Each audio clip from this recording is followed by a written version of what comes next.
कर दें। आप सभी का आम आदमी पार्टी की इस प्रेस कॉन्फ्रेंस में बहुत बहुत स्वागत, आपका वेलकम। जी हाँ अनु,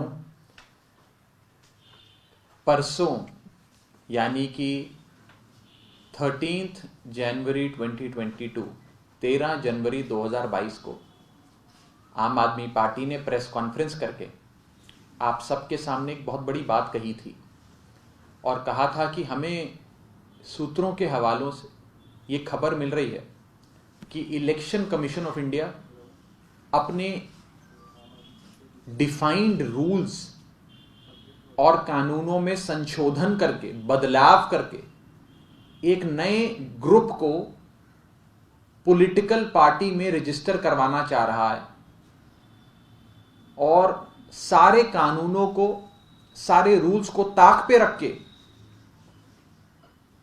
इलेक्शन कमीशन ऑफ इंडिया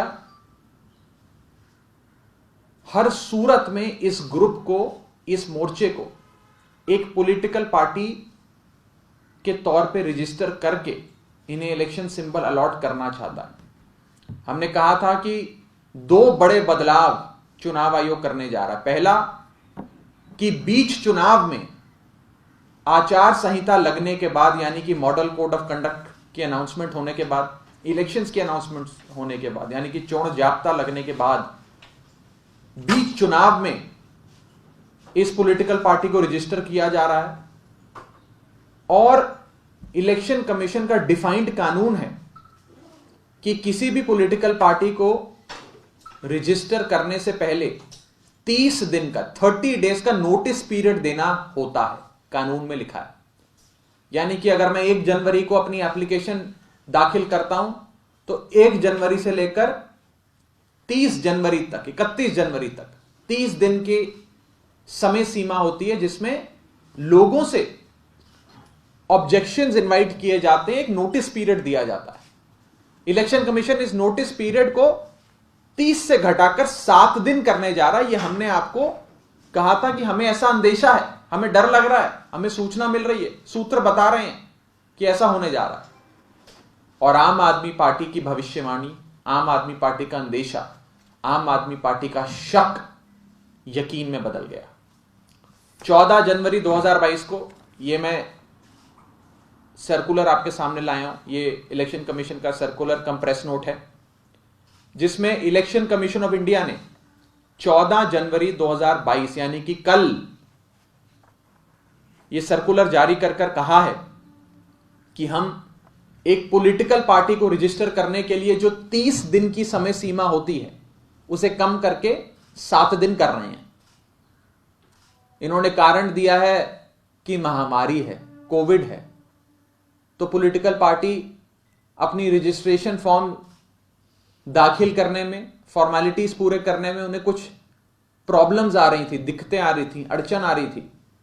इसलिए हमने उनको ये रियायत दी है, उनको ये रिलीफ दिया है और 30 दिन से घटाकर 7 दिन कर दिया है पॉलिटिकल पार्टी के रजिस्ट्रेशन प्रोसेस का जो नोटिस पीरियड होता है। हमने उस दिन भी कहा था कि ऐसा लगता है कि इलेक्शन कमीशन ऑफ इंडिया किसी एक खास ग्रुप को, एक खास मोर्चे को रजिस्टर करने के लिए सारी कानून को ताक पे रख रहा है, सारे रूल्स में संशोधन कर रहा है, एक स्पेशल ट्रीटमेंट कुछ लोगों को दे रहा है। और सबसे बड़ा सवाल जो इस डॉक्यूमेंट से, अब इस तथ्य से, इस सबूत से, जो एविडेंस आज आम आदमी पार्टी आप सबके सामने रख रही है उससे खड़ा होता है कि वो पार्टी को रजिस्टर करा के किसके वोट काटना चाहती है इलेक्शन कमीशन और भारतीय जनता पार्टी, किसके वोटों में सेंध लगाना चाहती है, कौन सी पार्टी को नुकसान पहुंचाना चाहती है भारतीय जनता पार्टी और इलेक्शन कमीशन ऑफ इंडिया। यह मैं पूछना चाहता हूं। अगर यह पार्टी रजिस्टर होती है तो दो बड़े सवाल, पहला, किस पार्टी को इसकी रजिस्ट्रेशन से सबसे ज्यादा नुकसान होगा, यानी कि कौन सी पार्टी के वोट खाएगी ये पार्टी, कौन सी पार्टी के वोट्स में सेंध मारेगी, किसके वोट काटेगी ये पार्टी। ये पहला सवाल। दूसरा सवाल, किस पार्टी को फायदा होगा? कौन से वो राजनीतिक लोग हैं जो आम आदमी पार्टी को हारता देखना चाहते हैं, जो हर कीमत पे साम दाम दंड भेद हर चीज को अपनाकर हर सूरत में सिर्फ अरविंद केजरीवाल और आम आदमी पार्टी की हार देखना चाहते हैं? ऐसे कौन से लोग हैं, कौन सी वो ताकतें हैं, कौन सी शक्तियां हैं? ये मैं आप सबसे पूछना चाहता हूं। हम सब ये जानते हैं कि बीच चुनाव में इलेक्शन अनाउंस होने के बाद कभी भी किसी नए दल को एज पॉलिटिकल पार्टी पंजीकृत नहीं किया जाता, रजिस्टर नहीं किया जाता। हम ये भी जानते हैं कि नोटिस पीरियड भी कम नहीं किया जाता। आम आदमी पार्टी को भी बने कोई बहुत समय नहीं हुआ। जब आज से 7-8 साल पहले जब हम अपनी पार्टी रजिस्टर कराने गए थे तो हमें भी नोटिस पीरियड देना पड़ा था। ये 30 दिन के पब्लिक नोटिस पीरियड का हमें भी पालन करना पड़ा था। हमारे लिए कोई रिलीफ नहीं था और ना ही किसी पार्टी के लिए होता है। लेकिन कानूनों को ताक पे रख के शायद एक बहुत बड़ी कंस्पिरेसी के तहत, एक बहुत बड़े षड्यंत्र के तहत आम आदमी पार्टी के वोट काटने के लिए एक नए मोर्चे को, एक नई पॉलिटिकल पार्टी को रजिस्टर कराया जा रहा है। यह हमें डर है, यह बात हमें सता रही है और यह बात हम आपके सामने खुल के रखना चाहते हैं। लोकतंत्र में जनता को यह जानने का अधिकार है, यह हक है कि इलेक्शन कमीशन सारे कानूनों को ताक पे रख के, पब्लिक नोटिस पीरियड कम करके रातों रात एक नई पार्टी को रजिस्टर करने जा रहा है ताकि वो आम आदमी पार्टी के वोट काट ले।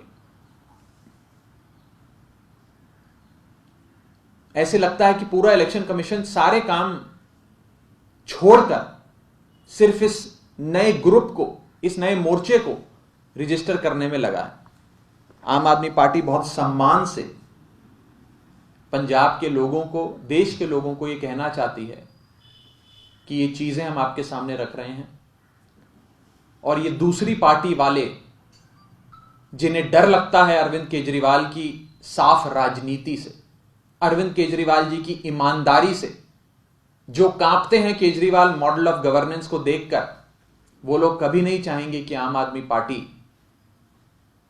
सरकार बनाए पंजाब में या किसी और सूबे में, और वो हर संभव कोशिश करेंगे। पहले अकाली दल ने कोशिश करी कि अरविंद केजरीवाल जी को रोके, नहीं रोक पाए। कांग्रेस ने कोशिश करी, नहीं रोक पाए। बीजेपी और कैप्टन अमरिंदर साहब मिलके आम आदमी पार्टी को नहीं रोक पाए। तो अब सारे लोग मिलकर एक षड्यंत्र रच रहे हैं आम आदमी पार्टी को रोकने का। यह आम आदमी पार्टी सीधे तौर पे सवाल आज इलेक्शन कमीशन से पूछना चाहती है कि किस मोर्चे को, किस ग्रुप को, किन लोगों को, किस पार्टी को रजिस्टर करने के लिए आप ये स्पेशल ट्रीटमेंट, ये विशेष संशोधन करके फैसिलिटेट कर रहे हैं, रियायत दे रहे हैं, किसको रजिस्टर करने के। दूसरा सबसे बड़ा नुकसान इसके पंजीकृत होने से, इस पॉलिटिकल पार्टी के रजिस्टर होने से किस पार्टी को होगा? तीसरा सवाल, किस पार्टी को इसका फायदा होगा इस मोर्चे के रजिस्टर होने से? कौन सबसे ज्यादा फायदे में रहेगा? चौथा सवाल, ऐसी क्या जरूरत पड़ गई कि बीच चुनाव में कानूनों को ताक पे रख के, सारे संशोधन करके आप एक नई पॉलिटिकल पार्टी को रजिस्टर करें? ऐसी क्या जरूरत पड़ गई, यह हम पूछना चाहते हैं।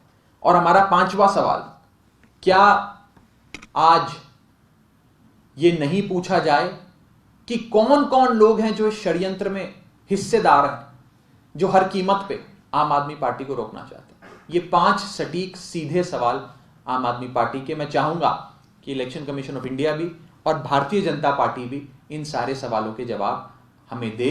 हमने परसों जो अंदेशा, जो डर आप सबके सामने जाहिर करा था, वो सच्चाई में तब्दील हो गया है और इलेक्शन कमीशन ने ये नोटिफिकेशन जारी कर, ये सर्कुलर जारी कर नोटिस पीरियड, एक पॉलिटिकल पार्टी को रजिस्टर करने के लिए जो नोटिस पीरियड होता है उसे 30 दिन से घटाकर मात्र 7 दिन कर दिया है। इस संदर्भ में किसी के सवाल हो तो आप पूछ सकते हैं। आपको ऐसा क्यों लगता है कि ये पार्टी आम आदमी पार्टी के वोट काटेंगे और ऐसी कौन सी पार्टी पे कोई? आपने दो सवाल पूछे। पहला सवाल कि हमें क्यों लगता है कि ये पार्टी जो रजिस्टर होने जा रही है ये आम आदमी पार्टी के वोट काटेगी, और आपका दूसरा सवाल कि कौन सी पार्टी रजिस्टर होने जा रही है। मुझे लगता है कि सब लोग अंदर ही अंदर जानते हैं मेरा इशारा किसकी तरफ है, और इसका जवाब मैं नहीं देना चाहता। इसका जवाब मुझे लगता है 2-3 दिन में आप सबको, जब ये मोर्चा, ये पार्टी, ये ग्रुप रजिस्टर होगा उसके माध्यम से खुद ही मिल जाएगा। ये मैं नहीं देना चाहूंगा, ये चुनाव आयोग इसका जवाब दे कि ऐसा क्यों किया जा रहा है। नहीं, आपको लगता है कि आपके ही वोट काटेगी हमारी? ये भी सच्चाई है, ये आज के समय की वास्तविकता है, सच्चाई है। लोगों को खड़ा किया जाता है आम आदमी पार्टी को कमजोर करने के लिए। Raghav ji, what will be your next move? Will you go to the court against this shortened duration for a registration of party by EC? देखिए, मुझे लगता है कि ये सारी चीजें कोर्ट ऑफ लॉ में जाने की बजाय पब्लिक कोर्ट जो होता है, पीपल्स कोर्ट जो होता है, जनता की अदालत जो होती है, उसमें जाकर होना चाहिए। हम जनता की अदालत में ये सारी चीजें लेकर जाएंगे, ना कि कानूनी अदालत में। एक छोटा सा सवाल, ये कैप्टन अमरिंदर सिंह की पार्टी जी के बारे में आप बोल रहे हैं। कैप्टन अमरिंदर की पार्टी तो हो ही चुकी है रजिस्टर। मैं उनकी तरफ मेरा इशारा नहीं है। उनको तो इलेक्शन सिंबल भी अलॉट हो गया है। मेरा इशारा उनकी तरफ नहीं है। और कोई सवाल किसी और संदर्भ में कोई सवाल पूछना चाहते हैं? बहुत बहुत शुक्रिया, थैंक यू।